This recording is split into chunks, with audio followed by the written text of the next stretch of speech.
Bonjour tout le monde, bonjour à tous ceux qui regardent cette vidéo. Bienvenue mes très chers amis, j'espère que vous allez tous très bien.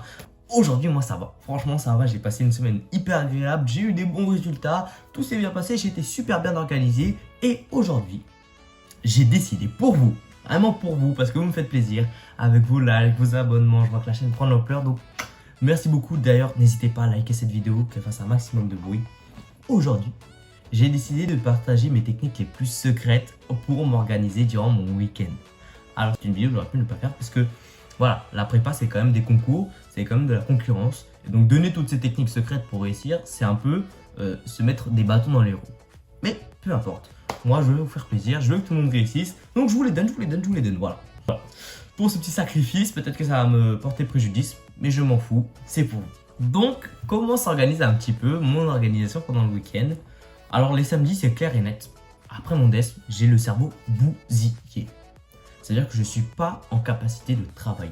Franchement, quand je sors de mon DES, de 13h jusqu'à 18h, je fais rien.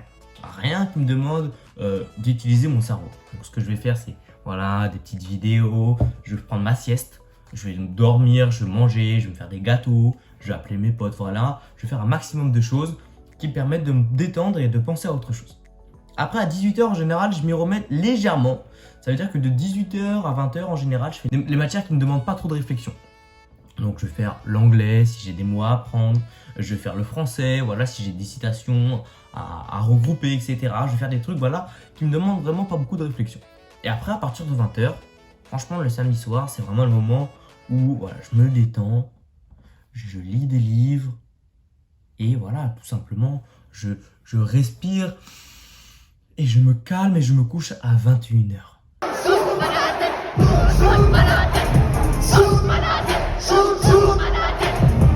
Vous l'aurez compris, c'est faux.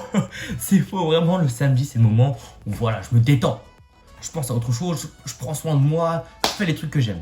Et donc, je vais voir mes potes, je vais faire des petits restos, je vais au ciné, je regarde les matchs de foot, je fais des pompes, je fais du sport, voilà, je fais plein de trucs, mais je me force à rentrer avant minuit.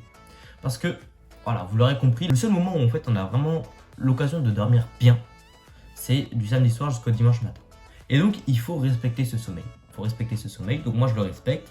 En général, je me couche vers quelque chose comme minuit le samedi et je me réveille vers 9h30, 9h30, 10h le dimanche. Maintenant qu'on est passé au dimanche, comment s'organise mon dimanche? Mon dimanche, c'est mon organisation pure et dure. Voilà, c'est le moment où je travaille le plus. C'est-à-dire que je me fais des blocs. Moi, j'ai pas un cerveau qui est dans la capacité de travailler plus de 4-5 heures. Hors de question, même d'y penser, ça me fait mal au cerveau de me dire que je travaille 5 heures d'affilée. Ça, c'est des choses que je ne peux pas faire. Donc, ce que je fais, c'est qu'en général, quand je me réveille vers 9h, je prends 1 heure pour manger, bien évidemment, et je travaille par bloc de 2 à 3 heures. Donc, de 10h jusqu'à midi, je vais travailler tout ce qui est obligatoire. C'est tout ce que je dois faire pour lundi ou mardi. Voilà, les exercices, les TP à préparer, les révisions, etc. Hein, les révisions, pas trop. Là, c'est vraiment les exercices. Après, une fois que j'ai fini de manger, donc je finis vers 13h, je me fais un bloc de 3 heures. Donc, de 13h jusqu'à 16h, révision massive. Donc, ça veut dire que je révise surtout mes contrôles, hein, en fait.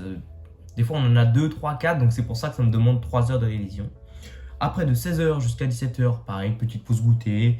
Petite pause, on se regarde une petite série, une petite vidéo, quelque chose comme ça. Et de 17h jusqu'à 20h, bam, on refait des révisions pour les cols cette fois-ci. Donc là, en général, j'ai 2 à 3 cols à réviser par semaine. Donc voilà, ce petit moment de 3 heures, c'est là où je révise l'intégralité de mes cols. Après, donc voilà, forcément, j'ai le petit moment pour manger. En général, je me prends des petites pizzas pour bien commencer la semaine. Et on arrive le soir. Donc en général, c'est de 21h à 23h. Là, j'ai 2 options. Soit je me sens fatigué et je décide vraiment d'aller dormir pour aller me reposer. Soit je suis en pleine forme et je décide voilà, de faire les 2-3 trucs qui permettent de m'avancer pour mon DS de la semaine prochaine. Donc soit je refais les exercices, soit je sais pas, je regarde un petit peu, je revois mon cours, je fais tous les trucs un petit peu obligatoires, mais pour que moi je progresse personnellement, je revois les difficultés que j'ai rencontrées, les cours, les notions que j'ai pas très bien comprises. C'est le moment un petit peu privilégié qui je pense est important pour bien débuter la semaine. Et voilà, en soi, c'est tout ce que je fais. Hein. Je fais pas grand chose. Ça me demande dimanche à peu près. Ah ouais, quand même. 10-12 heures de travail. Ah oui. Enfin, ça, c'est dans l'idéal. Mais voilà, c'est un ordre de grandeur à peu près. Et je pense que dans le week-end, ouais, je peux travailler entre allez, 10 à 15 heures. Ouais, je pense quelque chose comme ça. Je pense que c'est raisonnable. Ouais, ça doit être dans cette ordre de grandeur-là. Donc voilà, je travaille pas mal, mais ça me permet d'avoir des bons résultats. Et donc voilà, ça marche. Donc je vois pas pourquoi je changerais. En tout cas, je vous remercie d'avoir regardé cette vidéo. Comme d'hab, n'oubliez pas s'il vous plaît le like, l'abonnement, partagez à vos potes, un maximum de personnes. Et si cette vidéo vous a été utile, bah, n'hésitez pas à me le dire en commentaire. Ça me ferait vraiment très plaisir. Sur ce, bon week-end tout le monde et à la prochaine.